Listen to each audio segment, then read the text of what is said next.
বন্ধুরা, আজ আমি আমার এই ভিডিওর মাধ্যমে একাদশ শ্রেণীর পরিবেশবিদ্যার প্রথম সেমিস্টারের সাজেশন সহ উত্তর নিয়ে আলোচনা করব। বন্ধুরা, ভিডিওটি শুরু থেকে শেষ পর্যন্ত দেখতে থাকো। আর আমার কোচিং সেন্টারের হোয়াটসঅ্যাপ নাম্বার হলো 9007387901। এখানে দশম থেকে স্নাতক শ্রেণীর বিভিন্ন বিষয়ের উত্তরের পিডিএফ পাওয়া যায়। যাদের প্রয়োজন হবে স্ক্রিনে দেওয়া নাম্বারে হোয়াটসঅ্যাপের মাধ্যমে যোগাযোগ করতে পারবে। তো চলো আমরা ভিডিওটি শুরু করি। প্রথম অধ্যায়, মানুষ, পরিবেশ এবং সুস্থায়িত্ব। শিল্প বিপ্লব শুরু হয় 17শো শতাব্দীতে। প্রত্নতাত্ত্বিক নিদর্শন অনুসারে আদি মানুষ হোমো হ্যাবিলিসের আবির্ভাব হয় আফ্রিকায়। সুস্বাস্থ্যকর জনসংখ্যা বলতে বোঝায় প্রায় সমান অনুপাতে পুরুষ ও নারীর সংখ্যা। বায়ুমণ্ডলের সবচেয়ে নিম্ন স্তরের নাম হল ট্রপোস্ফিয়ার। বিশ্ব জনসংখ্যা মোটামুটি কত না 5 বিলিয়ন। কোন নদীটি মৃত বলে ঘোষিত হয়েছে? রাইমঙ্গল। জীবাশ্ম জ্বালানি প্রধানত যে দূষকের উৎস সেটি হল SO2। ভারতবর্ষের জনসংখ্যার আনুমানিক কত শতাংশ গ্রামে বসবাস করে? 74%। বিশ্বের কতজন মানুষ প্রতিদিন জলবাহিত রোগে মারা যান? না, 25,000। প্রাকৃতিক সম্পদের একটি উদাহরণ হল জীব বৈচিত্র্য। বিশ্ব জনসংখ্যার আনুমানিক কত শতাংশ মরু অঞ্চল এবং আধা শুষ্ক অঞ্চলে বসবাস করে? 25%। সামাজিক পরিবেশের একটি উপাদান হল মানব ধর্ম। উন্নত দেশগুলিতে জনসংখ্যার আনুমানিক কত শতাংশ শহর অঞ্চলে বসবাস করে? 75%। বিশ্ব পরিবেশ দিবস উদযাপিত হয় 5ই জুন। প্রধান গ্রিনহাউস গ্যাস হল carbon die oxide. Vermi compost তৈরি করতে লাগে কেঁচো। বায়ুমণ্ডলের নাইট্রোজেনের পরিমাণ 78.08%। গ্রানাইট একটি ড্যাশ শিলা, আগ্নেয় শিলা। মেসোস্ফিয়ারের ঊর্ধ্বসীমার নাম ড্যাশ, হচ্ছে মেসোপোজ। টাইফয়েড একটি ড্যাশ বাহিত রোগ, একটি জলবাহিত রোগ। ফ্রিজ থেকে নির্গত গ্যাসটি হলো ড্যাশ, এটা হচ্ছে CFC বা ক্লোরোফ্লোরোকার্বন। ব্যাকটেরিয়া হলো এক ধরনের ড্যাশ, এটা হচ্ছে বিয়োজক। ইঁদুর পুজো প্রচলিত আছে ড্যাশ সম্প্রদায়ের মধ্যে, এটা হবে সাঁওতাল সম্প্রদায়ের মধ্যে। বায়ুমণ্ডলের গড় উষ্ণতা 15 ডিগ্রি সেলসিয়াস। যে রাসায়নিক পদার্থ শুক্রাণুকে নষ্ট করে তাকে ড্যাশ বলে, এটাকে বলে স্পার্মিসাইড। যে বিয়ের বয়সের ক্ষেত্রে সরকারি আইন প্রণয়ন হয় ড্যাশ খ্রিস্টাব্দে, 1978 খ্রিস্টাব্দে। ভূতলের সকল জলাশয়কে সামগ্রিকভাবে ড্যাশ বলে, বায়ুমণ্ডল বলে। পরিবেশের উপর আদি মানবজাতির প্রভাব ছিল ড্যাশ, নগণ্য।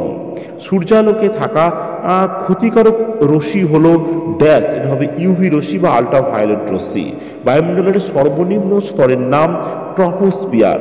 এস আকৃতির বৃদ্ধি যে রূপরেখাকে ড্যাশ বলে, সিগময়েড কার্ভ বলে। SI এবং AL যে ধাতু দুটি দেখা যায় ভূত্বকের ড্যাশ স্তরে, এটা হবে SiLCl স্তরে। জনসংখ্যা বৃদ্ধির বিচারে 1921 খ্রিস্টাব্দকে ভারতের ক্ষেত্রে ড্যাশ, এটা হচ্ছে টার্নিং পয়েন্ট। ভারতবর্ষে রাজস্থানের ড্যাশ গোষ্ঠীর জীবনযাত্রা পরিবেশ সুরক্ষার দর্শন হিসাবে পরিগণিত হয়, এটা হচ্ছে বিষ্ণুই, এটা বিষ্ণুই হবে।